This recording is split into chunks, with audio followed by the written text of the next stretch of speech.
Well, ladies and gentlemen, today we're going to talk about a tiny little island that could not only have an oversized impact on the war in Iran, but an oversized impact on who actually wins the midterms. Because despite the fact that there's a lot of people out there saying that MAGA is not divided and is 100% behind the president, I don't think that's entirely true. And I say that as a guy that's been very, very supportive of the president overall. I've had my differences with him on some things, some pretty notable things, but I have understood that the conditions in Iran were different from what they had been in the past. And I was willing to give the president some room, not that he needs my approval on any of this, when it came to actually doing these strikes. But a lot of other people that have been generally supportive of the president have not been willing to give him that room. But the question all comes down right now to this question about a particular island. In fact, this little island right here, which seems fairly insignificant, just out there in the Persian Gulf. No real big deal. In fact, let's go over some of the stats so you can see what this island is. It's about approximately 20 kilometers, roughly 1/3 the size of Manhattan. It's a coral outcrop about 8 kilometers long and 4 to 5 kilometers wide. It has a population around 8,000 people. I mean, some say it goes all the way up to 20,000, depending on how many residents, workers, and soldiers might be there at any given time. But overall, not a ton of people. As far as oil exports, though, that's where we really get into the crux of this, because it handles roughly 90% of Iran's crude oil exports. The daily export throughput capacity is significant. Loading capacity of up to 7 million barrels per day. And recently it's about 1.3 to 1.6 barrels per day. And the annual oil volume processed approximately 950 million barrels per year based on a typical export level. And the storage capacity is around 30 to 31 million barrels. And recent inventories are estimated to be around 18 million, Other notes, this is located 25 kilometers off of Iran's coast near the I'm always going to screw up the pronunciations in Farsi, I apologize. Bushehr province with deep water access for super tankers. It's a critical economic hub generating significant revenue for Iran. There is absolutely no question that, again, this little island right here could be the key to everything in many respects, because the bottom line is that if that island goes down, were to be either bombed out of commission or were the United States military to seize and occupy the island, it's not like Iran has other infrastructure that they can rely upon in order to make up for the loss. It would be truly significant. But that doesn't necessarily mean that everything's over. Right. This is one of the things that we've realized about fighting truly fanatical or truly fanatical regimes is that just because they lose 90% of their oil revenue, which would, again, be incredibly significant for Iran, since it's one of the key things that they make money off of, it doesn't mean that all of a sudden they're out of the fight. It doesn't mean that they won't continue to, suppress their people. And so the real question is, okay, if we did take it, like if we just took it out of commission, well, now Iran's not the only one mad, right? Because this is impacting oil prices all over the world. But let's say we took it over. Let's say we kept it running, but now it's under new management. Well, obviously they're going to try to bomb their own infrastructure at this point. Again, there's a lot of countries, there's a lot of regimes or governments that you could fight where when you dealt this kind of economic blow or when you took out their leader, that was it, right? The jig was pretty much up in Venezuela when we took out Maduro. Why? Well, because there was a sufficient number of people within the population of Venezuela that were willing to essentially accept new leadership. The United States playing a dominant role in placing that leadership without mass resistance. We know that's not going to be the case in Iran, right? And from the very beginning of this, I've pushed back against the people that were just kind of blatantly, trashing Trump as he went back on his word. How is this America first? How is this MAGA? And they were just trashing him. And then you had the other side, which is the Israel explains everything side, right? It doesn't matter whether it's a war in Iran or they stub their toe, Israel is always the explanation, right? I've gotten to the point where I have a hard time even taking them seriously. Not because I don't believe Israel plays a role with respect to foreign policy or policy in the Middle East, but because it's this idea that, nope, that's the only thing that can explain anything. Now, when I look at this, I saw certain conditions in Iran which were unique, right? Now, it was not unique that Iran had posed massive threats to the United States. It is not unique that that Iran had been seeking nuclear weapons. I think it's a little bit comical when people say things like, "Oh, well, Iran put forward a religious fatwa saying that they could no longer produce nuclear weapons. Dude, you realize they're allowed to lie to us, right? They're allowed to lie to us in order to pursue their objectives. So please don't give me Iranian state media as your source for why they're not actually developing nuclear weapons. Okay, just please. All right, but all that been going on for a while, and there was a lot of people asking a very, very good question, and that good question was, okay, but why now, and why to this extent? I mean, we've had this little song and dance with Iran for quite some time now, and it's never escalated to this level, right? It usually escalates to a certain level. You had Operation Praying Mantis in the 80s under the Reagan administration when they had been mining the Straits of Hormuz. You had obviously the first attack that took place, several weeks ago or couple months ago. But why exactly are we now advocating for regime change and launching operations in coordination with Israel in order to achieve that? And the argument that I had posed, and I've been very clear, I said, look, I'm not saying that this means that all the conditions are correct. And I still remain very much opposed to any sort of like conventional land invasion of Iran or U.S. takeover of the war in Iran with respect to ground forces. But I said, you do have to acknowledge that this is probably the largest uprising among the civilian population against the Iranian government that we've ever seen. Now, there's been other big ones, but they've never been this big. They've never been this sustained. And they've never been this kind of widespread. And so there was definitely some indication that maybe the Iranian people were willing to rise up against their own government. And all they needed was essentially to not only cut the head off the snake, but to seriously degrade the IRGC's, the Islamic Republican Guard Corps' ability to repress them. And so you could make an argument, all right? I'm not saying it was the right course of action. I'm saying you could make an argument that the combination of Iran posing a threat to the United States, we can debate about how imminent it was or anything like that, but Iran being an enemy of the United States, posing a threat to the United States, posing a threat to the region, which has been obvious, and a combination of a popular uprising in Iran, all of those things coming together could make an argument for why the Trump administration thought that this is a special and unique time in order to launch this serious a strike, in order to degrade their military capability, in order to degrade the regime, in the hope that not only would we achieve certain limited objectives, such as destroying nuclear capabilities or destroying the capacity to create nuclear capabilities, but also to potentially provide space for the Iranian people to rise up against their own government. And Trump said that when he was announcing the operation being launched. And now we're at a point right now where I think a lot of Americans are saying, okay, especially the ones that said, I'm willing to give the Trump administration a lot more leeway than I would be willing to give the Obama administration or the Bush administration or the Biden administration on any sort of military operation, because Trump has a much better track record on it. So you had some people that just immediately threw him overboard. Nope, I don't want any of this. Israel is responsible for all of this, or I just don't want any more foreign engagement whatsoever. And then you had the people that said, okay, look, and then on the other side, you had the people like, I don't care what Trump does. If Trump's doing it, I trust him.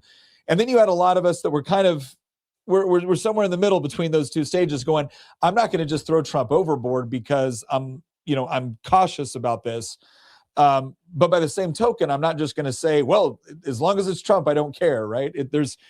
There was a position in here, which I thought was a fairly reasonable one, to be cautiously optimistic while still displaying a certain level of skepticism and wanting to see what happened next. And the reason why this island, I think, has become such a big deal at this point is because this could be the something next that is going to determine what happens. Because the cost-benefit analysis of all of this was always fairly simple, right? The benefit that you could receive was, or the major benefit that you could receive is if the Ayatollah was overthrown and replaced by the Iranian people. Let's say you have a scenario where significant portions of the Iranian army, and I'm going to go into this a little bit later, the Iranian army decided to rebel, to join the rebellion, to fight against the IRGC. Well, now you would have had the heavy equipment, the troops, potentially the military support in order to see a transition of power away from the Ayatollahs and maybe back over to the Shah. Right? That would have been a significant benefit for the United States, for the region. You could have made a very, very if something like that happened, you could have made a very, very healthy argument for why, okay, great, we've actually achieved a major objective in the Middle East. We can probably go forward with the Abraham Accords. We can probably do a number of other things. And after that is complete, the United States will not need the same U.S. military presence it currently has in this region. And so we can start to pull back, maybe not entirely, but we can start to pull back to some degree, because now the single greatest state sponsor of terrorism is done. That's a pretty significant benefit if it's achievable. Some of the other benefits were things like severely degrading their nuclear capabilities to the extent that they're trying to build them.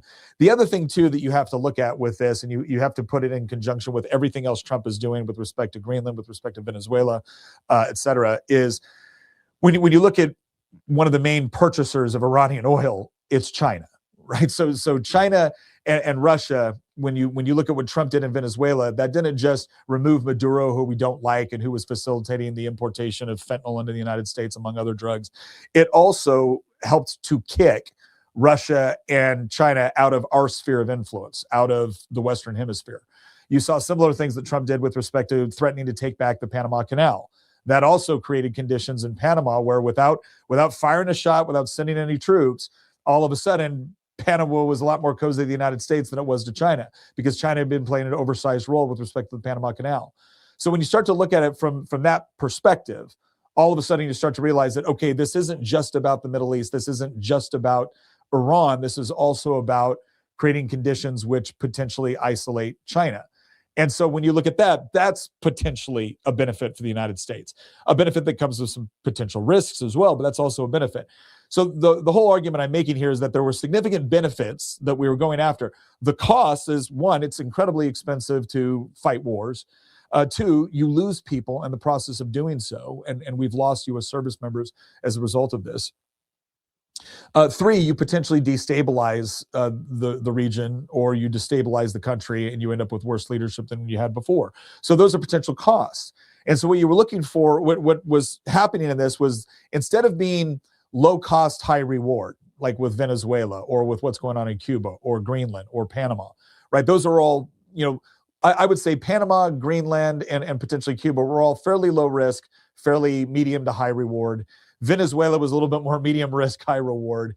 And Iran is high risk, high reward.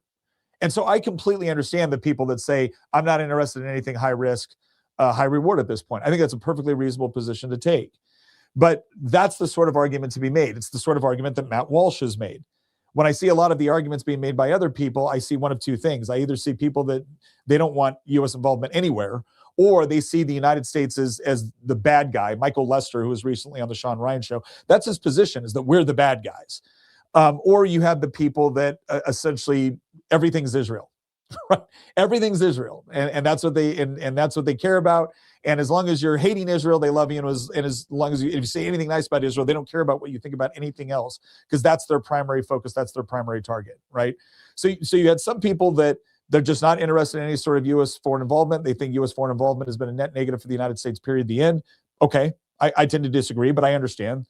And then you have the people like, nope, it's all about Israel. I don't tend to understand that one as much. But that's where we were at. That's where we were at. But now we need to talk about where we're going now. And that's what we're going to do. But first, I want to talk about our partners over at Lear Capital. Look, we've all now seen, all it takes is a couple of decisions, and all of a sudden gas prices go up. You might see more inflationary monetary policy in order to pay for wars, which would, of course, be a bad thing. But the bottom line is that you never know what's going to happen, especially when governments have so much control over monetary policy, over our currency. And that's where Lear Capital comes in, because they can teach you all about how to own physical gold and silver. And that doesn't just mean owning it at your home in your safe, even though that's a really good option as well. It also means you can actually tie it into your 401k, into your IRA. And these are the sort of things that help you hedge against inflation. Because like I said before, governments are addicted to monetary policy and inflationary monetary policy, which means that every time they can't tax more money or borrow more money, they just print more money. And when money printer go burr, price of gold goes up. And that's why we've seen gold and silver at record highs. So if you would like to learn more about how you can own gold, right? It's either part of your retirement or just something to have in your safe that you know is going to retain its value and actually probably increase in value based off of recent history. You can call Lear Capital right now at 800-707-4575. That's 800-707-4575. Or you can visit nick4lear.com. That's Nick, the number 4lear.com. Get your free information kit. That costs you absolutely nothing. You can just learn about what they offer, why it's important, why it might be a good idea. Plus, you might also learn that you could qualify for up to $20,000 in bonus gold or silver with a qualified purchase. Costs you nothing to learn more. Go check them out. Okay, let's look at the next part about this. So back to this whole idea of Kharg Island. So it was struck by the United States, but it was limited. They were going after military targets on the island. And the reason why the United States, because we keep hearing about, the Iranians have closed off the Strait of Hormuz. It's like, okay, well, if they've closed off the Strait of Hormuz, why are the Iranians still being allowed to pump out oil? And part of that has been because Trump is doing this, and you already see the impact. We're going to talk about gas prices a little bit later. But he's not trying to completely blow up the oil market. Right. And doing this would have some significant impacts, especially on a place like China, which gets a significant portion of its imported oil from Iran.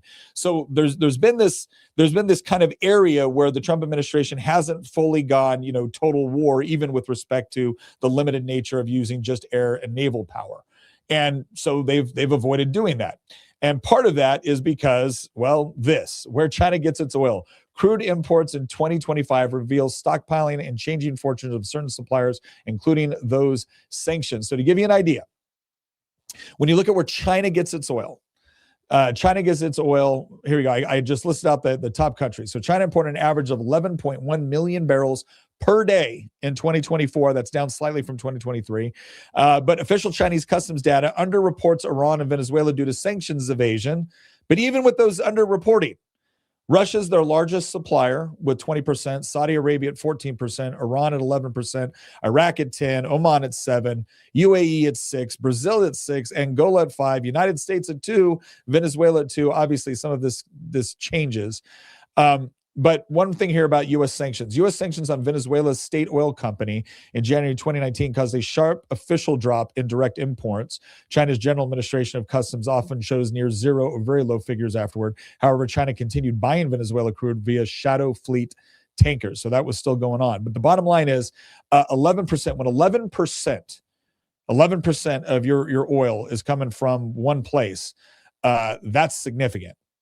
And again, that's why I say, like, anybody that is trying to say this is all about one thing, it's all about Israel, or it's all about, just Iranian terrorism, or it's all about, there's a lot of things at play here when you're talking about this. And a lot of the things that Bush has done lately, whether it's denying China rare earth minerals in Greenland, whether it's denying them crude from Venezuela, or now potentially disrupting their ability to get oil from Iran, all of that factors in. Not to mention the fact that who's one of the primary suppliers of drones for the Russians right now in their war in Ukraine? Iran, right? Iran's got its hands full right now, right? They're not able to pump out what they currently did in order to supply Russia, because they're trying to deal with the United States and Israel right now. So it's important to understand how these various things are connected and how strategically important Iran is and Iranian oil is to the Chinese. Now, this leads me into my next point, because, okay, now we've established that there's a variety of reasons why Trump wanted to go into Iran in the first place, a variety of reasons where, again, regardless of where you stand on the issues, you should be able to look at that and say, I agree or I disagree, but I understand, right? That's what I'm shooting for here. Agree or disagree, let's understand that there was a lot of reasons why the strikes made sense. The problem that I see right now is I don't know if the Iranian people are actually going to overthrow the government, which means we're going to have to be backing up to far more definable objectives. Because if the Iranian people don't take control of the government, if significant portions of the Iranian army don't defect to the rebellion and fight against the regime in the IRGC, I don't see how we don't just trade one Ayatollah for another one. And by all accounts, this next one is worse. The question would be, has the damage that has been done significant enough to get him to focus his attention on their areas, or is he just going to double down when the United States pulls out and say, well, once again, the regime has survived, right? Those are the unknowns that we're not sure of right now. But the track record in the Middle East generally shows that if you don't cut the head off the beast, you're going to probably get something worse, right? Or if you don't completely just if you don't have some sort of backup plan where you have an organic solution, then whatever you think you're replacing with, you're either going to get the same thing or you might get something worse. This is why so many people have been very reasonably concerned about what regime change in a place like Iran would look like without a significant U.S. ground commitment. In fact, they're concerned about it even with a significant U.S. ground commitment, because guess what? As bad as Saddam Hussein was, it's not like the current Iraqi government are besties with the United States.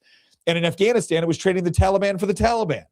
So, again, anybody that is saying that, you just need to trust the process. No, there's a lot of people that have absolutely every single right to be very skeptical of this process, given the track record.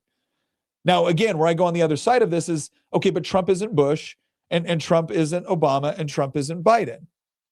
And he is thus far committed to not sending massive ground troops over there. And I think he will stay with that. But the real question is, I think Trump is looking for what's going to happen on the ground with the Iranian people.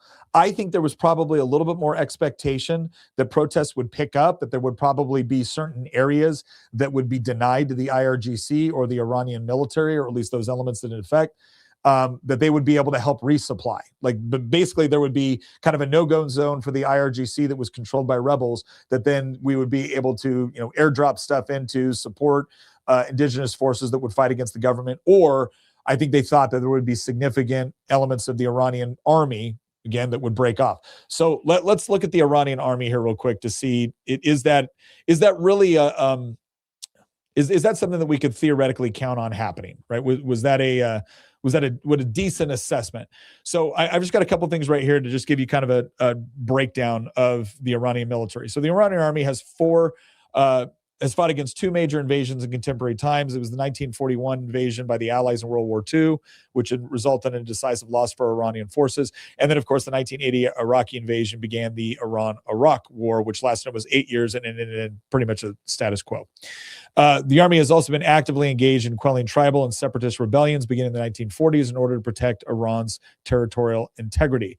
Extraterritorial operations. From 1972 to 1976, Iranian troops were sent to Oman to fight with the Royal Army of Oman against the Dhofar Rebellion. In 1976, a contingent was sent to Pakistan to assist the Pakistan army against the insurgency in Balochistan. Iranian personnel were also reportedly present in the Vietnam War. In 2016, the Special Forces was deployed to fight in the Syrian civil war. So what you're looking at right here is about 340,000 troops. So you got about 30,000 in the ground forces, 20,000 in the Air Force, 10,000 Navy, and 10,000 in air defense, with about $18.4 billion annually with respect to their expenditure. Now, one of the important things to keep in mind here is this 300,000 ground forces. A lot of that is conscripts. So they have active conscription in Iran, which means people are serving, basically military age males all serve a certain amount of time in the military. Usually it's like anywhere from 1 to 3 years, depending on the military, and then they're out. So they're not exactly professional soldiers; they're conscripts, which means they're usually not the best, right? It's just a term of service that they're in, and then typically they're more senior officers, NCOs, etc. That's more of your professional corps. So a lot of these militaries, which rely on the conscript component, have a strategy when they go into full mobilization. That way they can pull from a civilian population that at least has some military experience, and then they kind of expand out around a professional senior NCO or officer corps. Now, the IRGC is a little bit different in this respect. The IRGC doesn't so much belong to the Iranian people as it does the Iranian regime. So I want you to imagine the United States Army having one military that is kind of our national military, and then having another military force that essentially just answers to the president. Right? That's kind of what the IRGC does. The IRGC is a much more ideologically driven organization. And so when you look at the IRGC, they have about 150 to 190,000 active personnel. And then they have 5 major main service branches. So you have the ground forces, which is the largest branch, is about 150,000 troops. And that's organized territorially across Iran's provinces for decentralized command. The important thing to remember about these guys are the ones that do the internal security, counterinsurgency, rapid response to unrest. When we got the reports of thousands of Iranian protesters being killed, the IRGC was probably doing the lion's share of that. You have their aerospace force, which operates Iran's ballistic missile arsenal. Their Navy which is focused on the Persian Gulf and Strait of Hormuz. What it really is, and you see this right here, asymmetric naval warfare using speedboard swarms, mines, coastal anti-ship missiles, hit-and-run tactics, etc. One of the things that's frustrated a lot of people is like, how do the Iranians still have the ability to shut down the Straits of Hormuz when we have overwhelming air and naval power in the region? And the reason for that is because of the asymmetric strategy that they've chosen, right? They did not design their Navy to go head to head with U.S. fleets. They designed their Navy to disrupt oil shipping out of there to try to allow external pressure to influence anybody that would attack them. So what they're trying to do is essentially break up, or they're trying to put a huge pressure on the overall cost of oil, because they're not just impacting Iranian exports, right? They're impacting exports from a variety of Persian Gulf countries, which a variety of countries, to include Europe and the rest of the world, heavily depend on for their oil imports. And so it's not like they have to have complete dominant space of Hormuz. What they have to do is convince any oil tanker out there that they have the means to sink them or to significantly damage them in such a way as to prevent transit of oil. And then you're at a point where it's like, okay, you're running an oil tanker, and yeah, you may be able to see a U.S. cruiser over there, and you might be able to see a frigate over there, and none of that matters, because if a drone hits you in the right place, or if a torpedo hits you with one of these little speedboats or whatever it is, that's enough to offset, that's enough to factor into your cost-benefit analysis, right? The fourth force right there is Quds Force, and that's their, quote, elite special operations intelligence branch, 5 to 15,000 personnel. Again, their roles are unconventional warfare. So a lot of your Quds Force are the guys that are actually working with the proxies. So we always hear about these Iranian proxies in the form of like Hezbollah, Iraq Shia militias, Houthis, Palestinian factions, etc. The Quds Force is one of the organizations that will go in, train, advise, lead in those various terrorist organizations. And then they have the Besieged Resistance Force, which is Organization for Mobilization of the Oppressed. And this is a paramilitary volunteer militia and one of the 5 official IRGC branches. This is their Hitler Youth, right? Roles: mass mobilization of war, primary internal security tool, protest, riot suppression, morality policing, hijab enforcement, checkpoints. Again, this is kind of like a combination of the Hitler Youth and the SS, right? And then you have other IRGC subsidiaries and elements. You have their intelligence organization, cybersecurity command, command for the protection and security of nuclear centers, that nuclear stuff they're not after, and then protection and other security units, et cetera, right? So that's the IRGC. Now, the reason why I look at both of these elements is because, again, one of the things that we were looking for is, I tweeted this out a while back, and people were like, are you really expecting the Iranian civilians to just take on and fight the IRGC or the Iranian military? And my answer was, well, no, it's not like I expect them to rise up and be able to accomplish all of that. It's not like they have a Second Amendment in Iran where they can rise up and be reasonably equipped to fight their own government. What I was hoping for was that elements of the army would defect. That's what I was hoping for. I don't know if that's what the Trump administration was hoping for, or if they had any sort of reasonable intelligence that led them to believe that that might be a possibility. But there has been friction in the past between the Army and the IRGC. In fact, you saw this on the first strike that took place, the first joint strike between Israel and the United States to degrade their nuclear, their manufacturing capability with respect to nuclear weapons.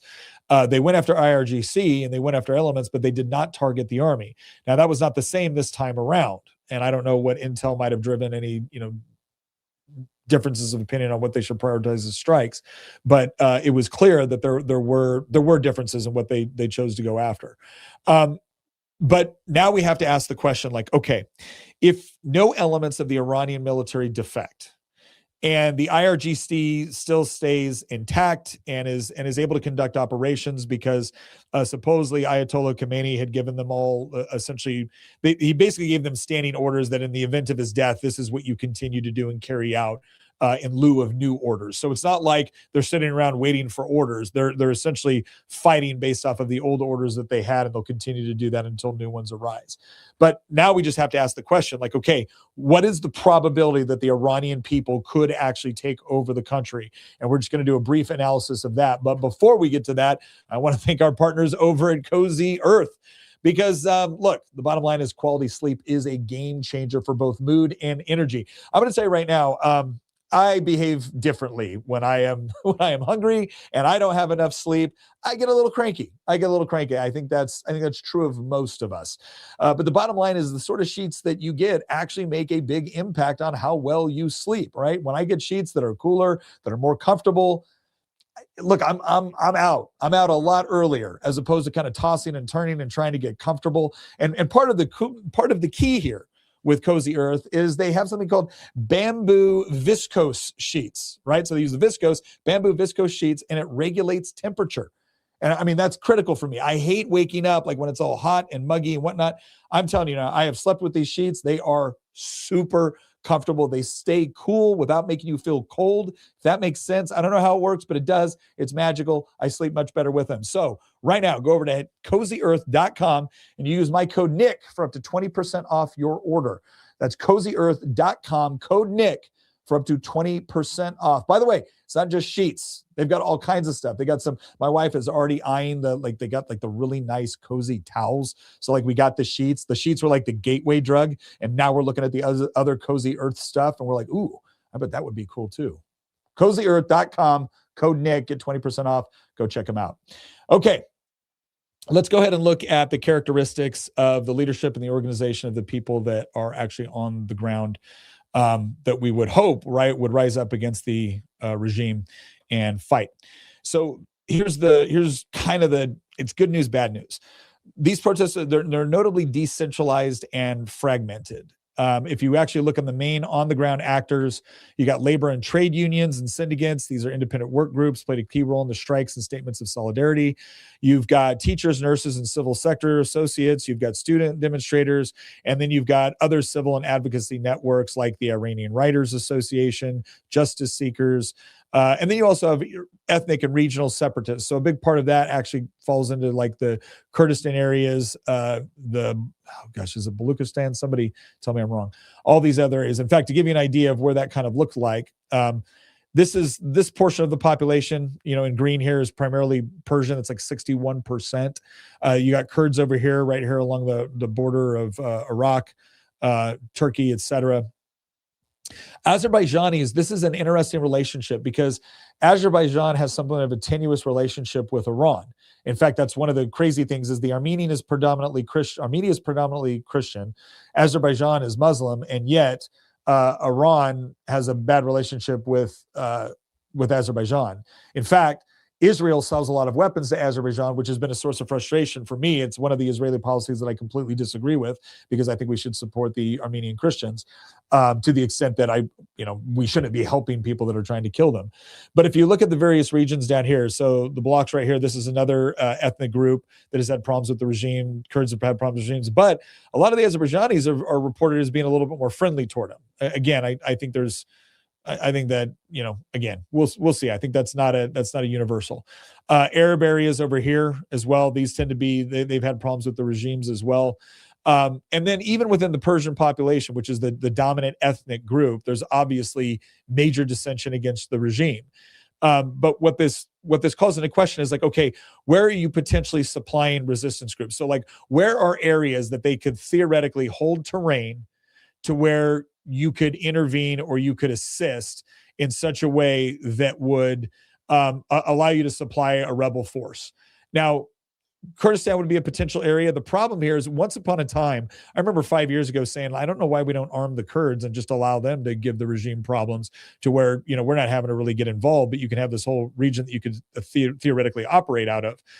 Because obviously we had a ton of troops in Iraq and we were pretty friendly with the Kurds in northern Iraq. The problem right now is the current Iraqi government it is pretty friendly toward Iran. Right. Again, one of those things where we replaced Saddam and we ended up with a regime that isn't necessarily more friendly to us. But this does give us a potential area where we could support a rebel group, and that rebel group would get support from other ethnic Kurds in Turkey, in Iraq, etc. Right? You could see an area where that could potentially be a thing. Also down here in this area, you could see another area where you could potentially support some sort of resistance group. But again, your main population areas that you really need to worry about are right in this portion of the country with Tehran, et cetera, that you would have to neutralize. And so you would have to rely. The question is is there anywhere along here where you would actually have a group of people that could control terrain enough to where you could have effectively resupply it? And then the question would be is like, okay, who would be leading that resistance? Now, a lot of the talk around who would be leading that resistance has to do with the Shah. And okay, it's not like I'm against that, but my question is okay, where are they? Where are they? Right? Has the Shah actually been fostering enough of a following in Iran to where he could be seen as a legitimate leader in that area? And I don't know the answer to that question, but I'm not very confident, to be honest. And I don't think Trump was. I don't think Trump was either. I don't think Trump was either when it comes down to that. So I think when you look at all of those factors, I understand the major concern at this point where people are saying, okay, where does this actually end? Where does this actually end? Because the concern is that regardless of what Trump says now, what happens when you get to a point where the Iranian people don't have sufficient support to be able to overthrow the government or to be able to control enough terrain where you could potentially resupply an insurgent force that could effectively fight back, right? If you can't achieve those things, well, then what do? Well, the answer previously had been you send in U.S. ground forces, right? When we looked at Afghanistan, we had the Northern Alliance. And initially, the way that war kicked off is we sent in Green Berets and we sent in CIA and we had air power. And then we assisted the Northern Alliance in taking territory. And it was wildly successful. But then there was a massive follow-on of U.S. forces in order to stabilize the country and bring in a new government and try to set up parliamentary democracy in Afghanistan, a country which clearly didn't want it. So the answer now, or the question now is, okay, that didn't go the way we wanted. And we actually had a force on the ground that could control territory that was actively fighting back, that we could come alongside and support and then overthrow the Taliban. And again, that worked for a while. Iraq, on the other hand, you did have Shia militias, but they were closely aligned with the Iranians. And then you had the Kurds in the north. And it was fascinating because originally when we were going to go into Iraq in 2003, we were going to come in from the south and we were going to come in from the north. And then the Turkish government kind of backed out at the last minute. And now all of a sudden you had 10 Special Forces Group and other operators along with Kurds that were now supposed to take on Iraqi armored divisions and win. And they did, by the way, which was phenomenal. But once again, you had an indigenous group that was hostile to the regime, had arms of its own, and had territory that they controlled, which you could resupply. As far as I can tell in Iran, that's not the case. And the reason why I'm bringing this up is because we had these things in Iraq and Afghanistan. Iraq turned out better than Afghanistan, but it's not like it turned out wonderful, right? Afghanistan has turned out horrible, not because of U.S. service members, but because they were given an impossible task they couldn't complete, or they were not permitted to. When you look at Iran, the thing I'm looking at right now, again, and I'm saying this as someone that desperately wants the Iranian people to take back their country and overthrow the Ayatollahs. But do we have enough information on the ground that suggests they're capable of doing that? And I said this a while back when people were trashing Senator Rand Paul, when Rand Paul was saying, I hope the Iranian people do that. They're like, well, you never supported the Iranian people. You didn't want any of the strikes. You didn't want any of this. Okay, fine. If you want to criticize Rand Paul because you don't think he was sufficiently supportive of the U.S. launching airstrikes in Iran, that's fine. Okay, but what he's saying right now is absolutely 100% accurate. If the United States is committed to not sending ground troops in any significant fashion, I'm not talking about small special operations elements. I'm not talking about limited campaigns against a place like, Croc Island. I'm not talking about that. I'm talking about like actual full-blown invasion of Iran. If Trump's not willing to do that, and he can't say he would never do that, right? But I don't think he would. Then the question remains, okay, what is going to be the domestic force in Iran that is either supported by U.S. equipment, limited special operations forces, training, funding, whatever it is? Like, where is that? Where are they? Do they control sufficient terrain? And would they be the sort of people that if they were able to challenge the Ayatollahs, would we get something better than the Ayatollahs? These are all the questions that are floating around right now. And the reason why it's important that these questions get asked now is because we got a lot of people saying, wow, we're 5 minutes into the war. How can you possibly say? Because we haven't declared war. And because I honestly believe Trump isn't trying to get us into a conflict where we're going to be stuck somewhere for 20 years. I don't think Trump wants to do that. I think Trump is trying to achieve limited gains in the form of degrading the ability to create nuclear weapons and to give space for the Iranian people to take back their country. But do the conditions actually exist on the ground for them to be able to achieve that secondary objective? Because if they don't, what this ends up being is that every few years, we end up bombing something in Iran in order to degrade their ability to create nuclear weapons. And I think that's what Trump's trying to avoid. I think Trump sees the writing on the wall. He knows we're never going to get a long-lasting, perpetual deal with the Iranians that they actually, that they actually stick to in perpetuity. And so for him, the solution is, okay, if I can't work with you, I need to remove you and get someone that I can work with. That's not an illogical thought process. But what we've learned in the Middle East is it's a lot harder to find someone that will actually work with you long-term if you have a regime like this. And so that, again, it begs the question, where among the Iranian people is the leader that is going to be able to galvanize resistance, is going to be able to organize it, is going to be able to control territory and eventually advance and take territory? Because these things start off as they start off as an insurgency, but the goal is always to move toward maneuver warfare. So I want to go from a small insurgency, controlling terrain, building up strength, gaining confidence, getting organization, getting and stockpiling supplies so that I can then invade and take other territory. That's what they want. Okay. Does that exist on the ground over there?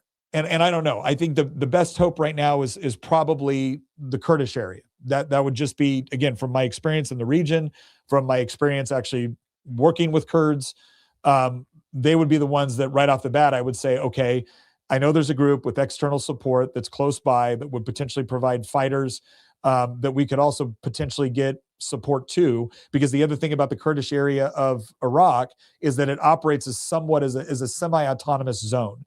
So it doesn't have complete authority over its region, but it certainly has sufficient control over it to where if we wanted to support Kurds in Iran, you could theoretically, not guaranteed, but theoretically get support from the Kurds in northern Iraq to be able to provide a base of supply that would essentially sit and theoretically be protected, at least from direct Iranian attack. But again, none of that is a guarantee. Let's get to some of the comments and questions here. Hi, IQ127 from Rumble said, this guy knows nothing about the Middle East. Sorry, sir. The Kurds have been the biggest pain in the ass for the Middle East. They are more of a pain in the ass than Shiites. Okay. Like this, I always love it when somebody starts in with, I know nothing about the Middle East. Okay. I certainly don't claim to be an expert on all things Middle East. And in fact, I don't know anybody that's an expert on all things Middle East. But with respect to operating over there and actually having been to the region, actually having fought in the region, actually having fought alongside Kurds, I know that they've certainly been a pain in the ass for certain governments that I think they should be a pain in the ass for. Maybe we disagree on who should be a pain in the ass for. But the bottom line is regardless of whether you like them or you don't like them, the question that I'm asking is, who's going to be, where's going to be the place in Iran where the Iranian people that want to overthrow the regime can control terrain, get resupplied, train up, consolidate, and then attack from? If you would like to provide some insight into that, high IQ 127, that would be really helpful. This, not so much. Let me see if we got any other. By the way, if you do want to ask a question, please put question in all caps, and then ask the question. Just makes it easier for me and the team to see it. Hey, Nate, did I miss any questions that I haven't seen yet?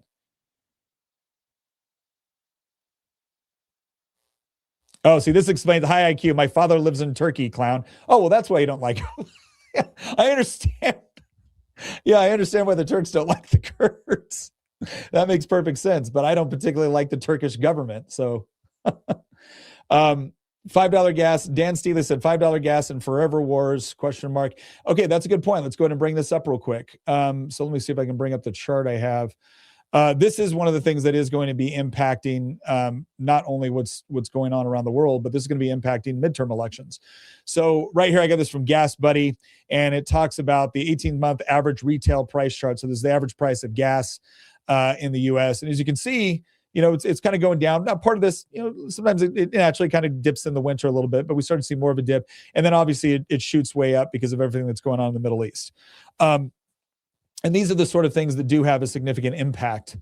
So if you look at it overall, like late December of 2025, gas was about 294 to 307, and then as of March 23rd, 2026, it's around 395 as the average. Now, obviously, that's going to vary significantly. If you're in California, it's going to be much higher, in part because I think California taxes gas at like 70 cents, like a gallon.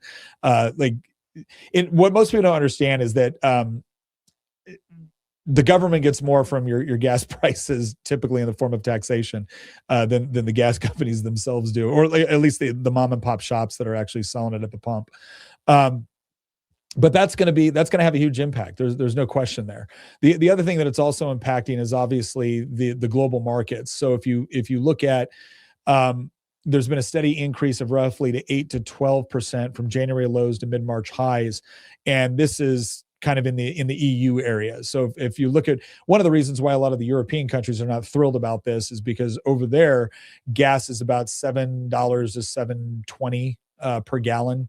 If you make the little transition from euros into dollars, that's about how much it is. So that's pretty significant, and this is having an impact. This is having an impact with respect to President Trump's job approval rating. So if we share this tab right here, this is the Real Clear Politics average. So they take all the polls that are being conducted, and then they do the average. And as you can see right now, it's kind of like an all-time spread where it's, 41.6 approve, 56 disapprove. Now, again, there's been some people that have been claiming that, this hasn't really impacted MAGA supporters. And let's go ahead and look at the 3-month average. Now, when you look at 3 months, you saw this dip right here in early January. This isn't among MAGA, this is overall, but I'm just pointing out that you had this dip right here, and then now you have, a significantly higher one right here, right?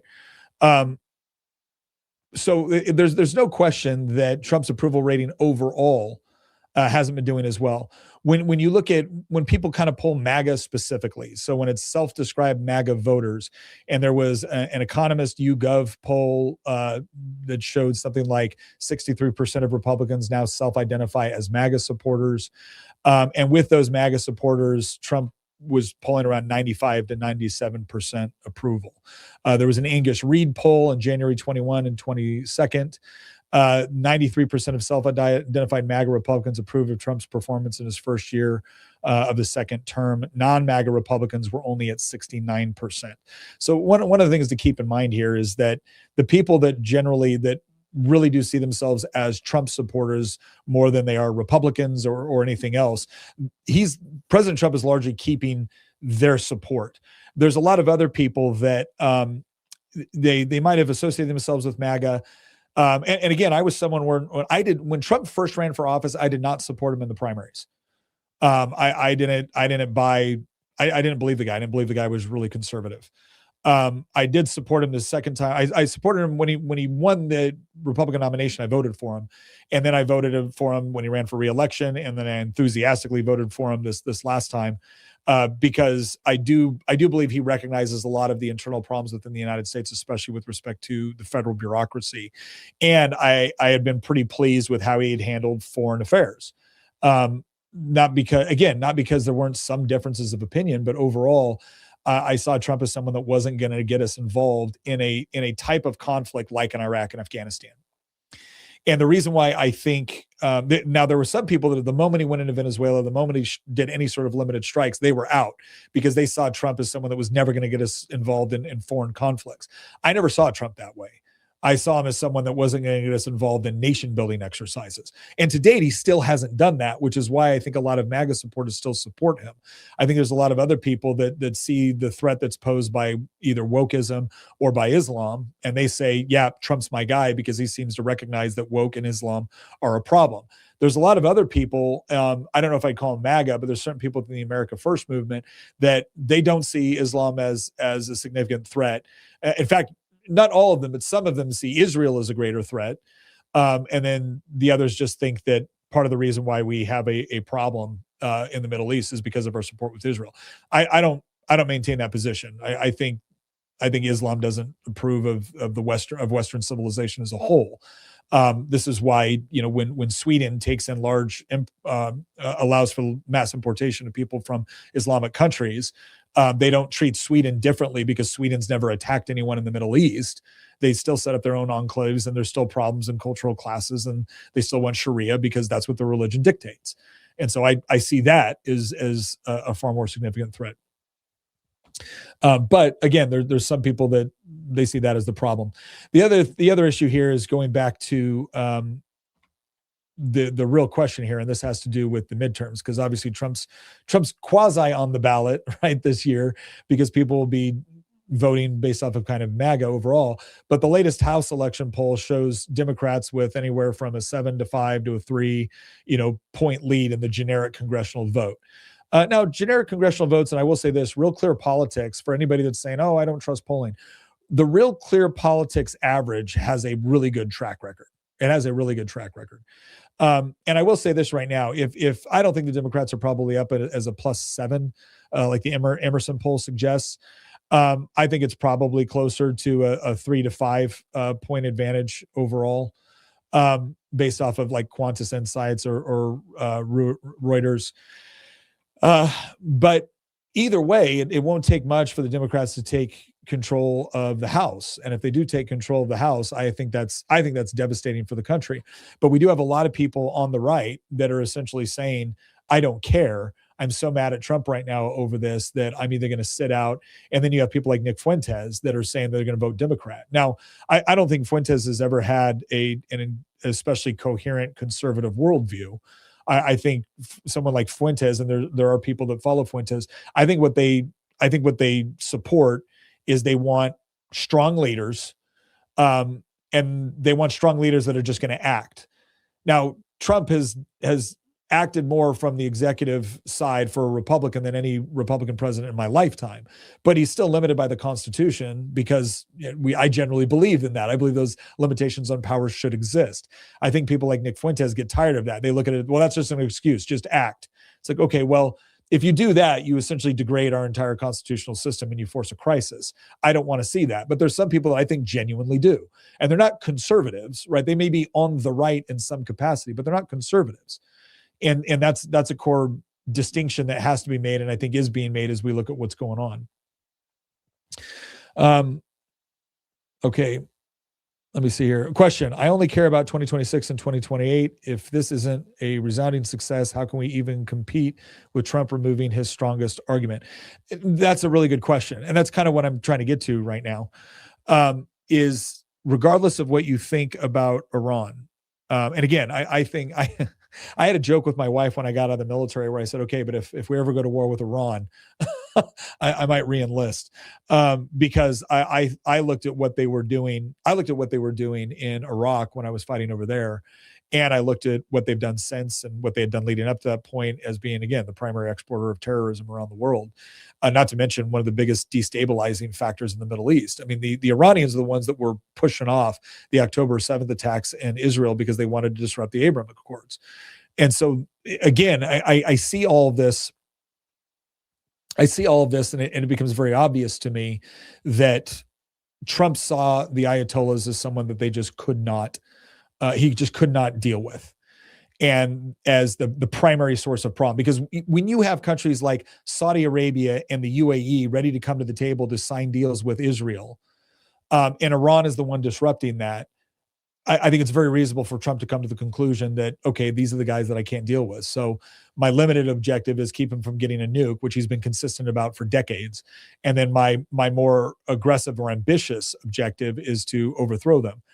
The problem is that when people see this, especially so close after Iraq and Afghanistan, is that it looks like a betrayal.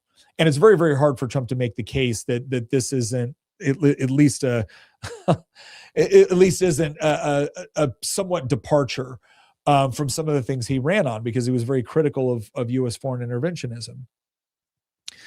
And that's the part where, again, to your point, if the main concern is making sure that we don't lose power to a woke, progressive, leftist ideology in this country, if we don't allow for a President Gavin Newsom and a stacking of the Supreme Court and everything else, then it's a very reasonable question to say, okay, does this fight in Iran? So for instance, let's just say you're someone that says, okay, I get it. Iran's bad. The Ayatollahs can't be dealt with. We can't let them get a nuke. Fine. But we are not in a position to be able to achieve all of that right now, because the bottom line is if gas prices are high going into the midterms, we lose. And now all we get is 2 years of Democrats doing tribunals, in the form of House committees and investigations. And now nothing gets done. And we just waste the last 2 years of the Trump administration. I think that's a powerful argument. It's one of the reasons why I think that going forward, Trump's going to have to evaluate whether or not it's worth achieving that larger objective, or if he can satisfy himself and claim victory with the smaller objective, which was, again, being able to, one, degrade IRGC capability, and then two, prevent accumulation of a nuclear weapon. The problem too, though, is that the last strike that we did, it was like, oh, we've obliterated their capacity. And now you're going back in and saying, well, there's still a threat. It's like, okay, well, did you obliterate their capacity the first time or not? Because obliterate their capacity seems like they should be out of commission for a while. So what's the deal, right? These are all legitimate questions. Like, thinking people can say, okay, I support you, President Trump, but this doesn't seem to add up. So what's the end game on this? Brian Butler on Facebook said, Nick Freitas is clearly an AIPAC-supported politician. I guess Brian hasn't gotten the word that I'm not in office anymore. All he wants to talk about is how to prosecute the war, and clearly doesn't care about the justification for the war in the first place. Is Freitas a Jewish name? You see, this is what I'm talking about. This is a perfect example of someone that they don't want to engage in any sort of analysis because Israel explains everything. So the fact that I was a Green Beret, the fact that I served and I fought over in Iraq, the fact that I've been critical of the war in Iraq, the fact that I've carried the Defend the Guard Act in the Virginia legislature when I was still in elected office, the fact that I've gone through and I've explained a variety of factors that go into whether or not this war should have existed, what was the impetus for it, should it continue, what are the ambitious objectives versus small. None of that matters to Brian, because for Brian it's all just, is Freitas Jewish, right? And that's the sort of commentary that we're starting to get in certain areas of the right, where it's like, I just dismiss you out of hand because you have an objective, and it's not America first, and it's not let's look at all the evidence and try to come to a logical conclusion. It's let's just make it all about this one issue. Okay, let me see. Nate, here we go. We got another question here. Justin Newell, question: does Israel have a seat in Congress or can talk in front of them whenever they want? That's what a buddy of mine always says. No, they do not have a seat in Congress, and they cannot talk before Congress whenever they want. The only time anyone can talk before Congress is, and when you say Congress, you have the House and the Senate. So the House and the Senate have rules, and every once in a while you'll do a joint caucus of the House and the Senate. So, for instance, when the president comes and gives his State of the Union, he actually has to be invited by Congress to do that. So when I was sitting in the Virginia legislature, we would invite the governor to give the State of the Commonwealth address. And then you invite the Senate to come and join you over in your chamber for them to be able to do that. But there's actually rules. The Senate does not have the privileges of floor on the House side. The House does not have the privileges of floor on the Senate side. And no foreign entity has privileges of the floor. Now, you do have members of Congress that are very supportive of Israel. You also have members of Congress that are very supportive of Somalia or the UAE. In fact, when you look at the total number of money that's spent for lobbying in the United States, I think Israel is 10th, and it's behind both Saudi Arabia and I think the United Arab Emirates. So this is one of those things where anybody that's concerned about foreign influence in U.S. politics, that's perfectly legitimate. I don't got any issues with somebody that is concerned about foreign influence on domestic politics. My problem comes in with stuff like this that gets passed around where they have a seat in Congress and they can talk whenever they want. No, they don't, and no, they can't, right? That's like verifiably false. That's not my opinion. That's just untrue. But again, we have people that actually believe it. Okay, what else we got here? Question. This one before. Okay, sorry, from Ryan Hitzler. Why do you think we can never control a Muslim nation people? Islam is much more a political structure than a religion. I say we just destroy what needs to be destroyed and acknowledge this is unwinnable. We just can't lose. Repeat as needed. So, yeah, Ryan Hitzler. To your point, I don't think we can nor should we want to control really any foreign country unless we've decided that we're just going to invade it and take it over, which I certainly don't want to do with anything in the Middle East. The question becomes, it's not so much of control, but can you manage things in such a way as to foster positive relationships? And we have been able to do that with countries in the Middle East, right? We have very good working relationships with the UAE and Saudi Arabia, for instance. We've had kind of an off and off decent relationship with Egypt, with Jordan. So it's not so much about controlling, but one of the things that you notice and that you bring out is that when you look at Islam, Islam is a kind of totalizing worldview. So if you're a Muslim, if you're a Quran believing Muslim, that informs not just what you believe about, say, objective morality or truth or the afterlife or what we might call ecclesiastical law. It informs what you think about politics. It informs what you think about criminal law. It informs what you think about civil law.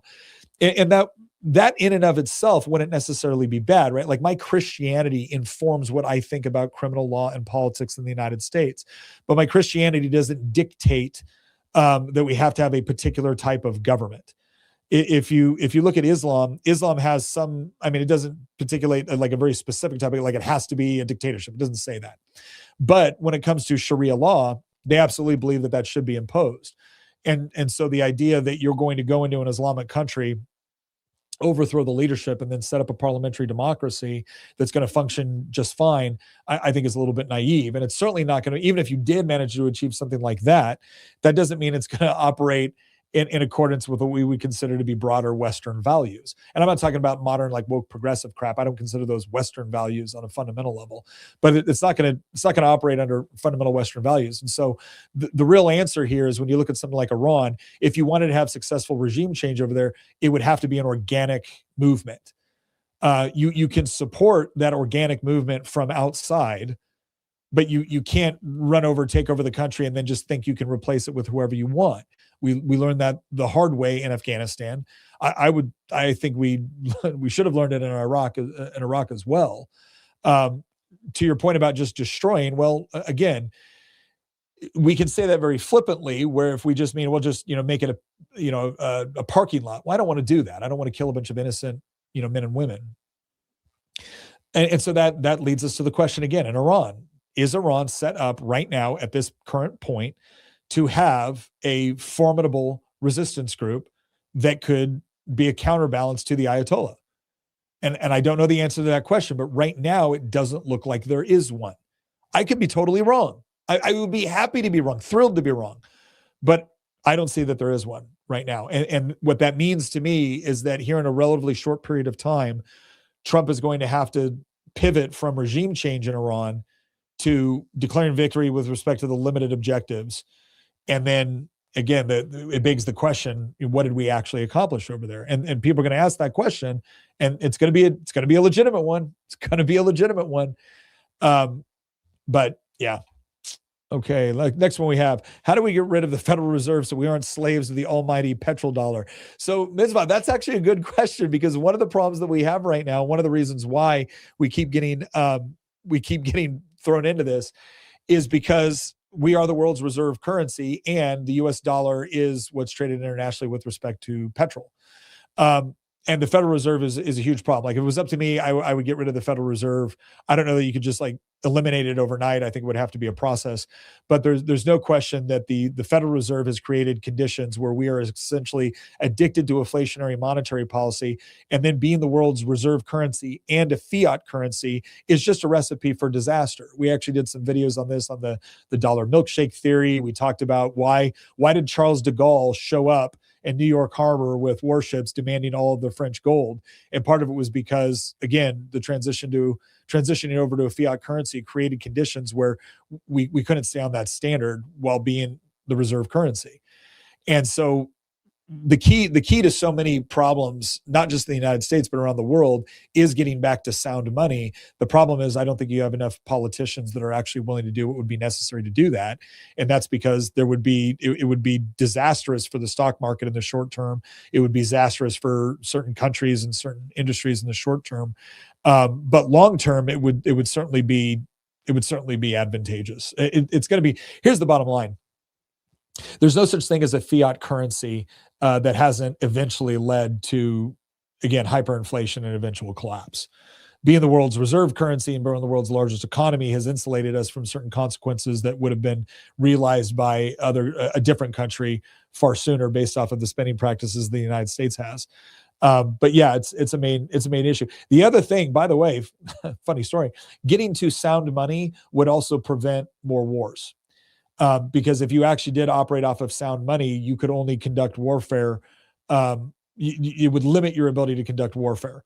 When you have something like the Federal Reserve and you can just print money, well, now you can engage in inflationary spending to keep your wars going that you couldn't do in the same way if you were actually relying on sound money. So it's actually relevant to all of this. If you actually want to get to a point where we're involved in fewer wars, getting back to sound money would be a great way to do it. Question: how long will the Gulf countries and the U.S. accept a blockade before taking key places like Hormuz Island? Well, like with respect to this Krog Island, the problem is this. You could, so for instance, one of the arguments is okay, well, fine. If we don't want to disrupt the world's oil supply, well, then why don't we just take it? Why don't we just take it, and then we can pump it out, and that'll be fine. Well, the issue with that is that you could go in and could the United States military go in and secure this island? Absolutely. Would the Iranian regime blow their own infrastructure in order to be able to prevent us from being able to use it? Yeah, they probably would, or at least we have to operate as if they would.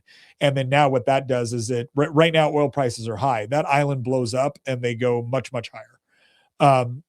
But then they also, you also theoretically take out any, I don't know that the IRGC is using any restraint right now at all, but theoretically you also run into issues with what do they do with other shipping in the area, and how does that escalate? Because that would be a major escalation if we actually just said, okay, we're taking over this key infrastructure, because you can take over that island, right? But the oil doesn't come from that island; it's just stored there and it's shipped out of there, right? It's still pumped in Iran. So are you going to take the Iranian oil fields as well? Well, the only way you can do that is with massive ground forces. And again, do we really want massive ground forces over there? And then at that point, are we just doing it to hijack the oil, or are we actually doing it to try to facilitate regime change? And let's say you take it over for a certain amount of time, so you keep the oil going, and let's say you support regime change. Well, okay, will the organic support for the regime change you've put in place be sufficient to keep it in place when you leave? And that's one of the reasons why I'm against using U.S. ground forces in Iran to try to tip the scales, because to me, what that would signify is there isn't sufficient support on the ground to actually win this thing. And if there isn't sufficient support on the ground to win it initially, I doubt whether or not there would be sufficient support to sustain it long term. And then the excuse is, well, we have to stay now because otherwise we'll destabilize the region. And I just don't want to do that. Okay. Next question. Do the people who cry out no new wars not realize that a war with Iran hasn't been a new thing because it started back in the 80s with the revolution? Scott, I think it's a legitimate point to state that we have always had intermittent conflicts with Iran on some level since 1979. I mean, one of the first things they did was take U.S. hostages, and then there's been the Beirut barracks bombing, and there's been a variety of other terrorist attacks. It was the mining of Straits of Hormuz, which led to a U.S. I think it was a frigate getting damaged in the process, and us sending over the fleet and engaging in Operation Praying Mantis. Again, if you haven't seen Fat Electrician's proportional video, go check it out. It's very informative, but it's also a crack up. You probably can't watch it in front of your kids. Not all the language is good, but it is hysterical. So yeah, I would say that yes, there's been conflict, but it's still appropriate for people to distinguish between the way we've managed the relationship with Iran before versus the way Trump is managing it right now. Obviously, this has been an escalation in military force being used against Iran. It's the first time I'm aware of where at least part of that force was specifically to achieve regime change, right? Now, I think Trump was clear that he said, this is your chance he said to the Iranian people, this is your chance to take back your country, which implies we're not going to do it for you. This isn't a repeat of Iraq and Afghanistan, but we're gonna do some decapitation strikes. We're gonna do some other things, and perhaps you'll be one to do it. And like I said, had significant portions of the Iranian army decided to break off and actually join with rebel groups, that would have been a huge coup. That would have been massive. That would have indicated that, okay, there is sufficient support on the ground to do what is necessary to take over the country. As far as I know at this point, that hasn't happened, or if it has happened, it hasn't happened in significant ways. Okay, next question. Let me see. Yeah, same thing. Oh, man. I got to say, some of the comments. Pretty. Nate, we got any other questions? All right, here we go. Popcorn Colonel said, question, some consider the strike that hit the girls' school to be excessive in relation to concrete military advantage in a war crime. What are your thoughts? So I think we need to there's a couple of things we need to take into account here. I have noticed that the same people that are talking about the strike that hit the girls' school, which again, I don't know all the specifics other than that, but I think it was somewhere around 150 girls that were supposedly killed as a result of a U.S. strike. Some of the people that are bringing that up were noticeably silent when it came to the Iranians killing thousands of protesters. And so the question that I have for them is, does your morality extend to all instances of this or just these ones? Because there's a distinction between a regime going in and deliberately targeting civilians in order to kill them and either to put down what they perceive to be as opposition to the regime or as a way to terrorize the population.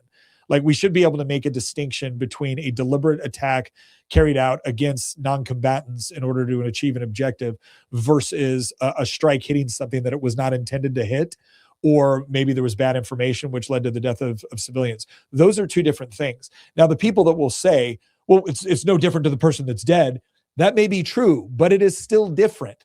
This is why we try accidental deaths differently than we do premeditated murder.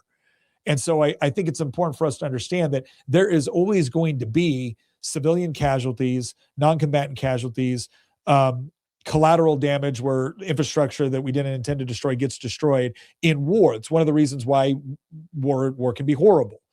But I think we need to make the distinction between the direct and deliberate targeting of civilians for destruction versus going after either legitimate forces or legitimate infrastructure and then screwing up, because that does happen as well. But again, I've noticed whenever this happens, people never seem to want to make the appropriate distinction between things as it takes place in war. So that's what I would say.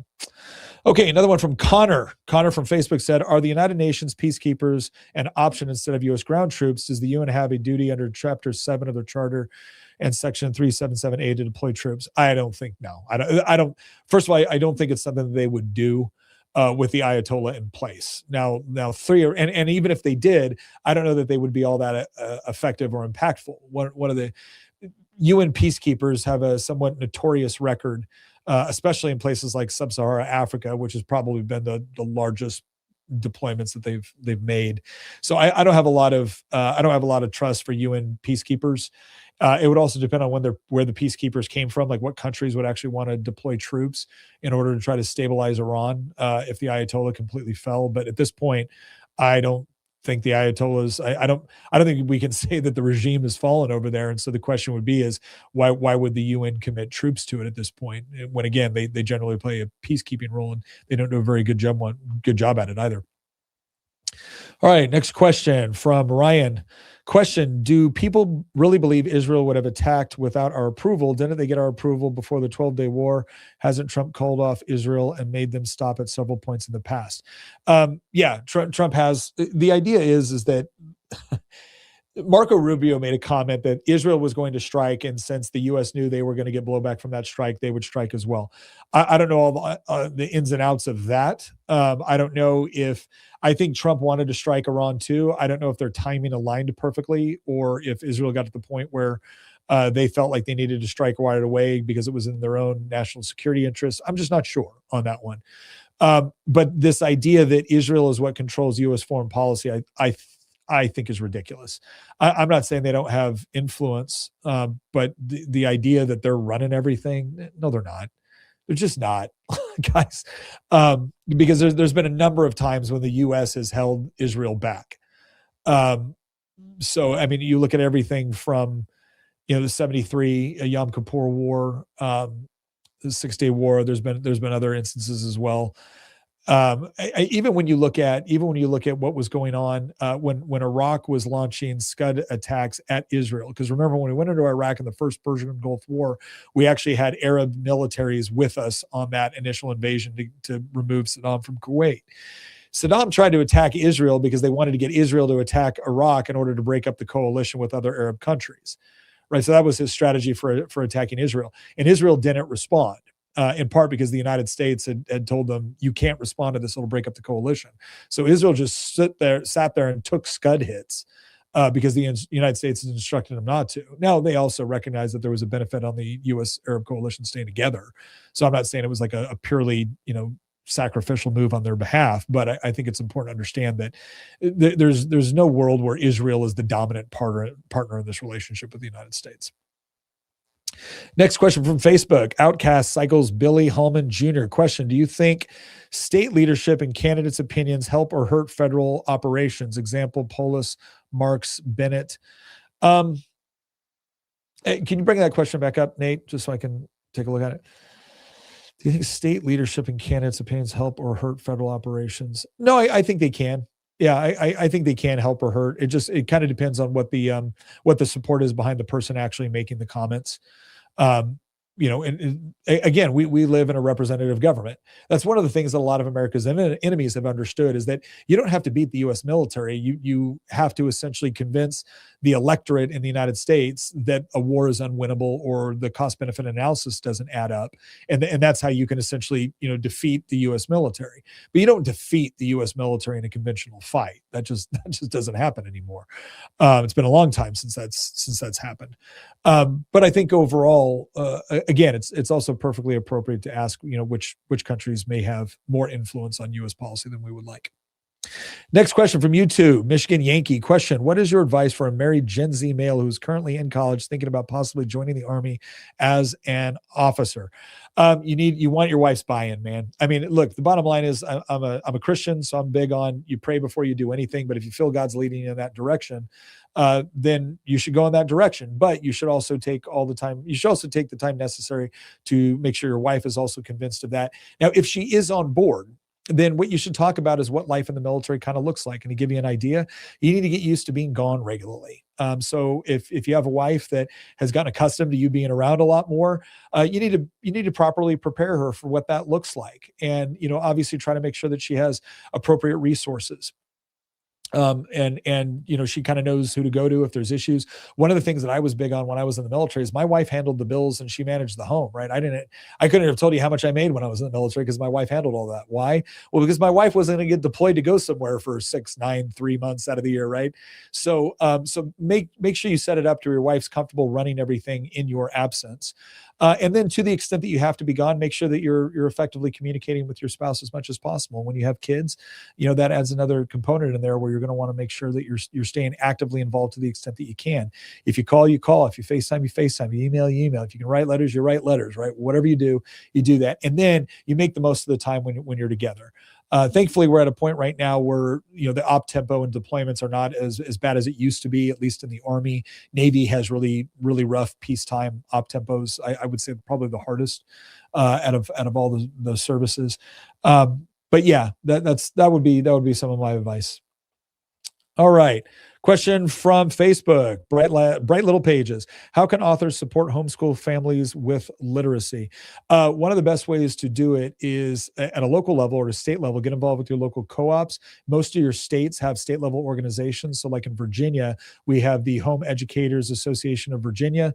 There's also organizations like Great Homeschool Conventions. They do 5 conventions a year. I was just at the one in Greenville, South Carolina, about to go to the one in Cincinnati, Ohio. That is a great way to get plugged in with the larger homeschool network.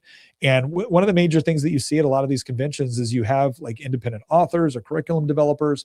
And it's great because it's a wide open option of stuff that you can go and grab, and you can get stuff that works for your kids. So it's a great way to contribute. It's also a great way for you to get supported as being an author and helping with literacy as well. All right, from High IQ 127, question: do you believe that Israel sunk the USS Liberty? And if so, do you believe it was a false flag despite the flag flying clearly representing the ship, despite the ship's model being American? I don't think there's any question that the Israelis targeted the USS Liberty. And I believe, if I remember correctly, they've actually came out, they apologized for it. Now, again, is that sufficient in and of itself? No, I think there was, I don't know what the full ramifications of their apology was. But yeah, from what I understand, they admitted fault on that. So yeah, but I don't excuse that. This is again, these are like the crazy tests I get from people where it's like, oh, what about when Israel did this? I oppose that. I disagree. Yeah. England burned our capital at one point, right? Yeah. Mitsov TV question: is running for school board a good way to get started in the political sphere? It entirely depends on where you're at. So if you're ever going to run for office, like let's say you want to get involved in politics, the first thing I generally tell people to do is, unless you really, feel called to run for a particular seat, what you want to do is you want to get involved at kind of a grassroots level. So you can join a local committee, like Republicans generally, there's usually a Republican committee in every county. You can get involved there. If you have an elected official that you like and that you admire and that you think is doing a good job, assist with their campaign. But the reason why that's important is because it gets you in the proximity of understanding how campaigns work and the sort of work that you have to do if you want to be a serious candidate. Because campaigns are all about name recognition, being able to fundraise to be able to get your message out to people so they actually see it, and then putting in a whole lot of hard work and hours to be able to get elected. And so a lot of times working in the trenches on that level first is a great way to kind of get exposed to that, to understand more of how it works, and then to be able to set yourself up to run. What it also does is if you get out there and work, right, a lot of times people will ask you to run for office, and that's always a good position to be in. But one of the things I tell people looking to run for office is that if you've never really been involved in kind of like grassroots work, you might want to do that, right? I think it's a good idea to, before you propose to lead people, fight alongside them, right? Because one, it'll give you important experience and exposure. And then two, it will signify to people that you were willing to put in the work before you were ever a candidate. But school board is a good one to run for. We certainly need good people on school boards. But I will say, just be prepared, because the bottom line is that there's school boards, depending on your state, school boards can have a significant amount of power influence over things like curriculum and what shows up in the school library. They generally are responsible for things like selecting the superintendent, hiring the superintendent, and then depending on your state, like in Virginia, it's the board of supervisors that decide the budget, and then the school board gets to allocate funds in accordance with what they would like to do and the money that they have. All righty, scrolling down here. Next question. Okay. Man, some of the comments. Okay, let me see. All right, did we get to all of them, Nate? Let me know. Nate says we got to all the questions. Okay. All right, everybody. Let me see. Brian Butler said, question: I see a whole lot of groupthink in this thread. Do you support people looking at other views besides your AIPAC viewpoint or not? Like, Brian, you just told on yourself, man. Like, do you see what you just did there? That you're accusing everyone of groupthink, but then you're falsely accusing me of something because it fits into your groupthink. But again, have I kicked you off? No, I've actually addressed one of your comments, and I just addressed another one of your questions. But that's what you do, right? You're going to sit there and just, anyone who doesn't agree with me is an AIPAC-supported politician, and therefore you don't have to listen. You can just simply disregard people, right? And again, this is the part that's frustrated me about certain elements on the right, because here's what it comes down to. What I'm looking for, whenever people propose an idea or a concept or a theory about the way the world works, or about a way a particular event transpired, what I'm looking for is, what is the reasoning that they use to get there? What are the facts and evidence that they brought to bear? And do the facts and evidence actually lead? Is there a logical conclusion between the facts and evidence they presented and the conclusions that they've come to? Now, I've seen people before where I've looked at the facts, I looked at the evidence, and I looked at their conclusion. It's not that I don't acknowledge the facts and the evidence. I just don't know that it leads to the place that they're suggesting that it does, right? I don't think a lot of the stuff that people are saying about Israel, I look at the same evidence and facts. I just don't think it necessarily comes to the same conclusion. That's not because I bought off. I'm not getting any money from Israel. It's because I don't think the evidence bears out what they think it does. But the moment you say, oh, you've said that because you must be paid off, or you must be Jewish, the moment you say that, I start to disregard anything else you say, because what it's shown me is the way you think about something. It shows me the way you process information, right? By the way, I do it the same people on the right. I had people on the right that trashed me when Trump first ran for office because I didn't trust the guy. And they said, well, you're not truly patriotic, or you're not this, or you're not that. And the way that I would look at it was like, well, wait a second. No, I've just looked at Trump's history, and I have a problem with things he's done in the past. And so I don't know that I buy that he says what he's going to do in the future.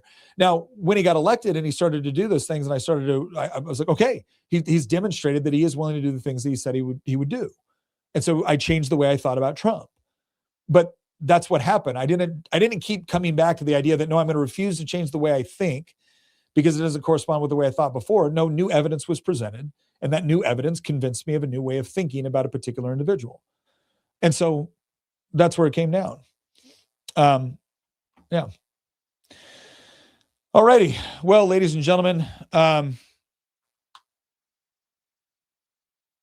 All right, ladies and gentlemen, thank you very much. Really appreciate the talk. Appreciate the questions.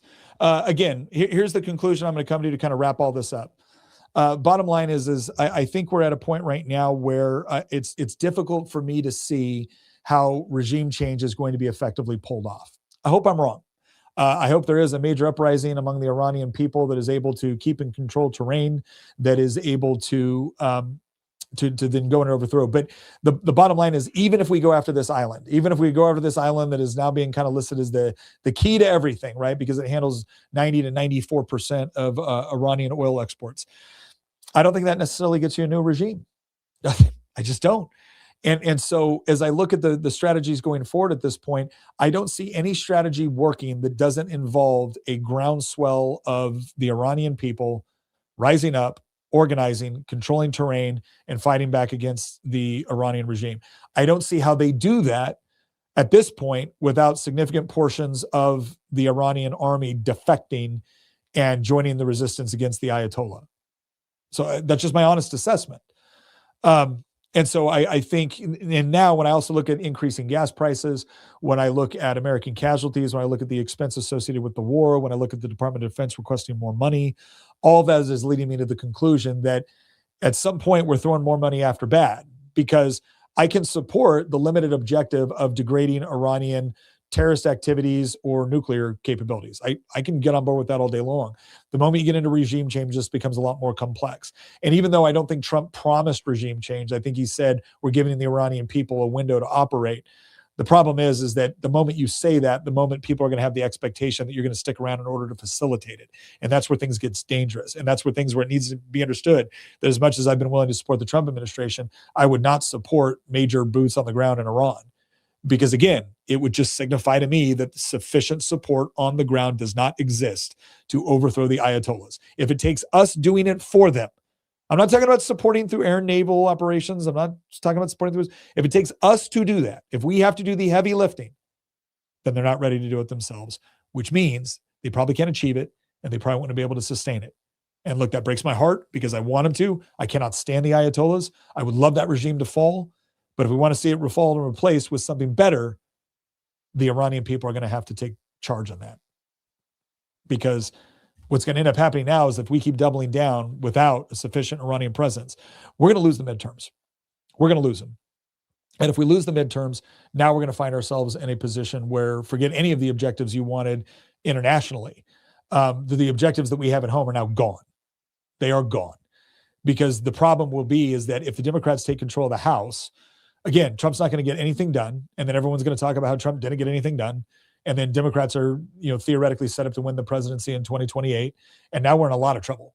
I forget the international stuff. Domestically, we are in a huge amount of trouble.